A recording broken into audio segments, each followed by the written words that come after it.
have been playing games with shuttlecocks for millennia.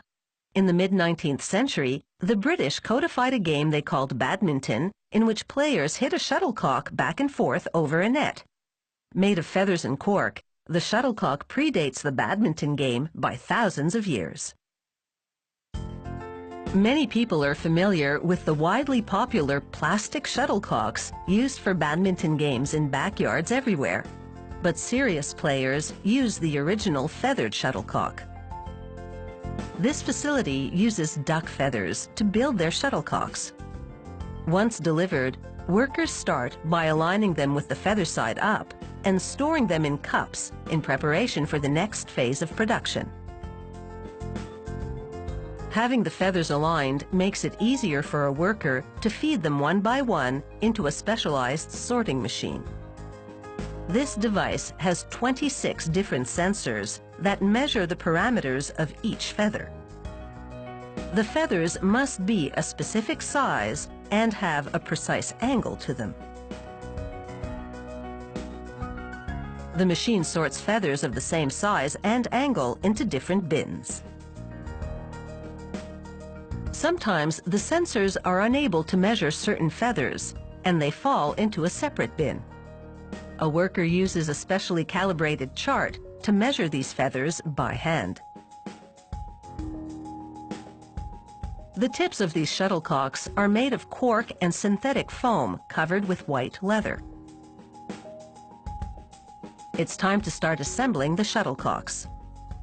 Each shuttlecock must have exactly 16 feathers, which must be all precisely the same length. The punching machine begins the assembly process. It starts by punching 16 holes in the perimeter of the shuttlecock tip. The worker feeding the feathers into the device must keep pace with the machine, which is producing shuttlecocks at the rate of 1 per minute.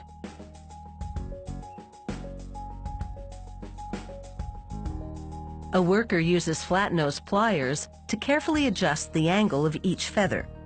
She then places the shuttlecocks inside a miniature wind tunnel to see if they're properly balanced. On some shuttlecocks, each feather might have a slightly different angle to maximize balance. Once the angle of the feathers has been adjusted, they're transferred to a machine engineered to apply a bead of glue around the interior perimeter of the shuttlecock tip. This helps fix the stems of the feathers in place. To further stabilize the feathers, workers place them in a specialized sewing machine that binds them securely together with 2 rows of thread. The threads stitch each feather to the next. This process strengthens the shuttlecocks, helping them maintain their shape even when they're getting slammed back and forth over a net.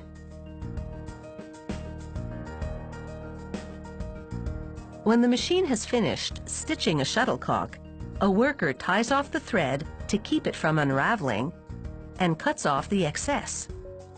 Finally, she evens out the thread rows. With the threads in place, the shuttlecocks must undergo a final tuning. A worker once again adjusts the feathers to ensure proper balance. A machine applies glue to the threads on the shuttlecock, locking them in place to give them the necessary rigidity. The thread is calibrated to quickly absorb glue. A worker applies a green strip, which indicates a slow-speed shuttlecock. Medium-speed shuttlecocks get a blue strip, while the fast ones are red. It's time for quality control testing. A machine equipped with a racket-like arm fires the shuttlecocks to a waiting worker. Shuttlecocks can move at speeds as high as 90 meters per second. That's twice as fast as a pitcher can throw a baseball. Once the shuttlecocks have passed the quality control test, a worker inserts 12 at a time into long cardboard tubes, similar to those used to hold tennis balls. With its 16 feathers, It's no wonder the shuttlecock is also known as a birdie. These high-quality products are ready to fly.